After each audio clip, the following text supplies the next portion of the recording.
Good morning and welcome back to my another daily blog. তো আজকে দুর্গাপুজোর মহা অষ্টমী। তো আমি সকাল সকাল রেডি হয়ে নিয়েছি, তাই চোখ মুখ একদম ফুলে গেছে, তো চুলগুলো এখনও ভেজা রয়েছে।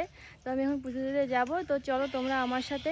আমার মাও আজকে রেডি হয়ে নিয়েছে, এই যে ছাতা নিছি রুদ্রু। তো মা আমি একদম সেম কালার, গ্রিন, তো গ্রিন ভাইব। তো চলো এখন পুজো দিই, তো আমাদের সময় পেরিয়ে যাবে। চলে এসেছে পুজো মণ্ডপে।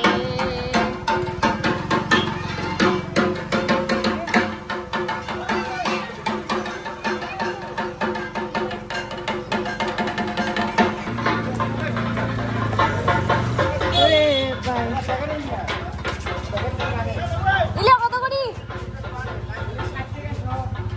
100 দে।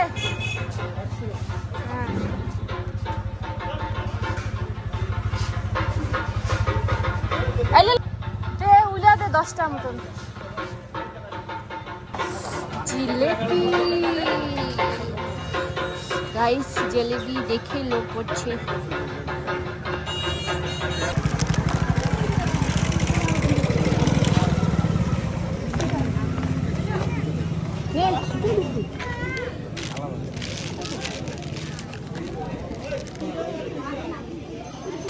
আপনারা এখন দেখছেন কালীঘাটের শ্রী শ্রী দুর্গাপূজা।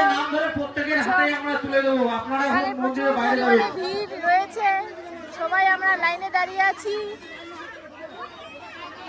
ওইখানে দেখতে পাচ্ছেন, যেহেতু আজকে প্রচুর সংখ্যক মানুষ, তাই আজকে ম্যানেজমেন্ট করতে একটু সমস্যা হচ্ছে। আপনাদের তাদের অঞ্জলি প্রদান করা হয়ে গেছে, আপনারা মন্দিরের বাইরে যাবেন।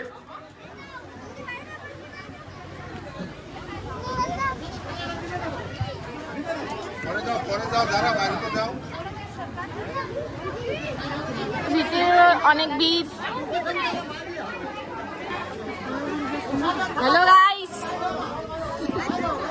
হ্যালো গাইস, আপনি কখন আসেন? না কি আসেন না কে আসেন?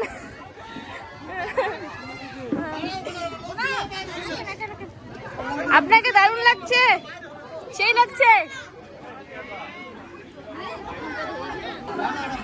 মায়েরা বোনেরা একটু সবাইকে সহযোগিতা করবেন।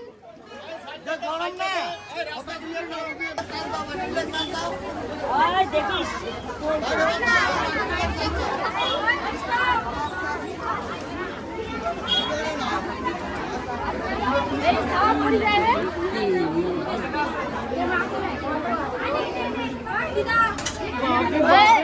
ভিড়ের মধ্যে ঠেলাঠেলি করে আমরা এখানে বসে পড়লাম। এরপর আমরা অঞ্জলি দেব, আমরা সবাই এখানে।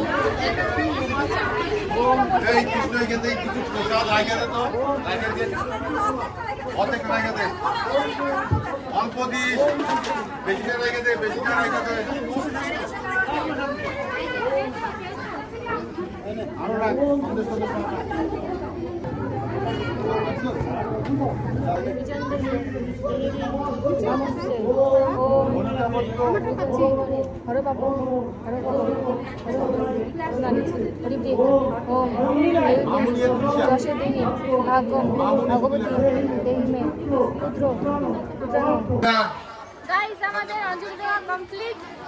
এই যে টিপ ফোটা পড়ছি, এই যে অঞ্জলি দিলাম অনেক কষ্ট করে, পরিমাণে গরম। তো এই যে আমার ফ্রেন্ড আসছে, ও আজকে সবুজ পরে আসছে, সবুজ, চারদিকে শুধু সবুজ আর সবুজ।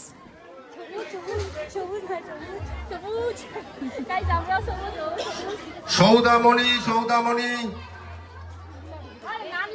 রিয়া রায়, সৌদামণি রিয়া রায়, মাম্পি হাজরা।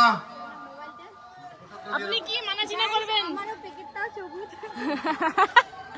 আপনার প্যাকেটটা সবুজ, ঠিক আছে যাও আমার দোকান দেশ তো ওই যে পাতা ভয়। অনুরাধা দিয়ে রাখো না। তমা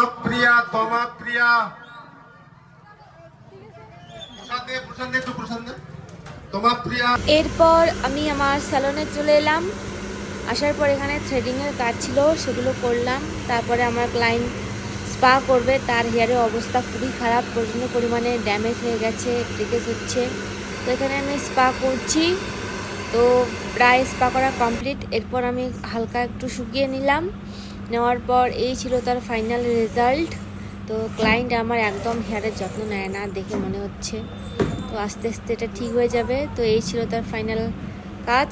আর চুলের আগাগুলা খুব ফেটে গেছিলো, তাই সেগুলো আমি একটু হালকা হালকা করে কেটে দিচ্ছিলাম।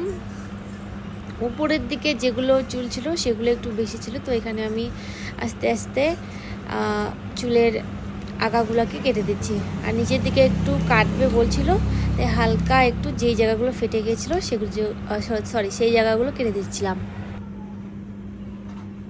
তো এরপর আসলাম দোকানে মানে কাস্টমারের কলে আজকে ঘুম ভাঙছিল, তো ঠাকুরকে পুজো দেওয়ার পর দোকানে আসলাম। আসার পর থ্রেডিং ছিল, স্পার কাজ ছিল, তো সেগুলো করলাম। এখন সময় বাজে, এখন 1:53 বাজে। যখন আমি বাড়ি যাব তার আগে যাব মন্দিরে, কারণ ওখানে প্রসাদ দিচ্ছে, ভোগের প্রসাদ। তো সেখানে ভোগের প্রসাদ নেব, নয়তো সেখানে খাবো। খাওয়া দাওয়ার পর তারপর দোকান যাবো, বাড়ি যাব, বাড়ি গিয়ে তারপর আবার আসবো দোকানে। মন্দিরে এসে দেখি প্রায় মন্দির ফাঁকা, শুধুমাত্র কয়েকজন লোক আছে। আজকে এখানে সন্ধি পুজো হয়েছিল, তো সেটাই আমি এখন দেখছি। আমার খুব ইচ্ছা ছিল সন্ধি পুজোতে থাকার, কিন্তু হয়ে ওঠেনি। চাবি নিয়ে যাও।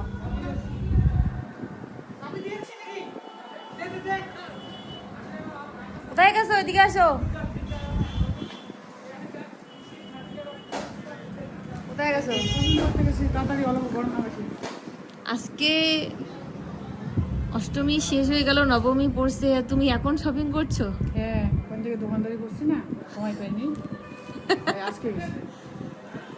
ওই যে চাবি ওখানে। আমিও বাড়ি যাবো। কি কি নিলা একটু দেখাও।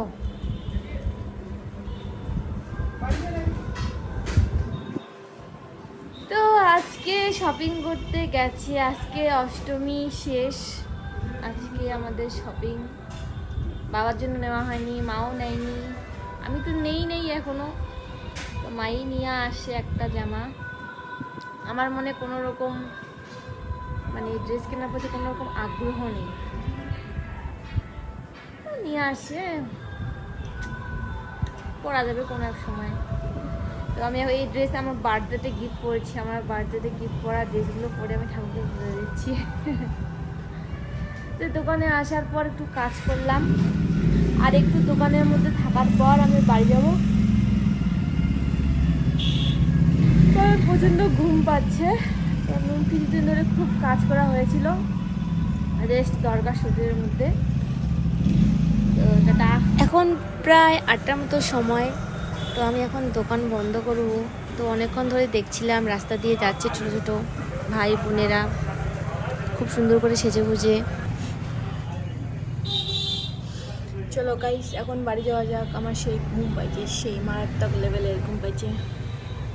আজকের ব্লগটা এতটুকুই। বাই বাই, গুড নাইট, তোমরা সবাই ভালো থেকো।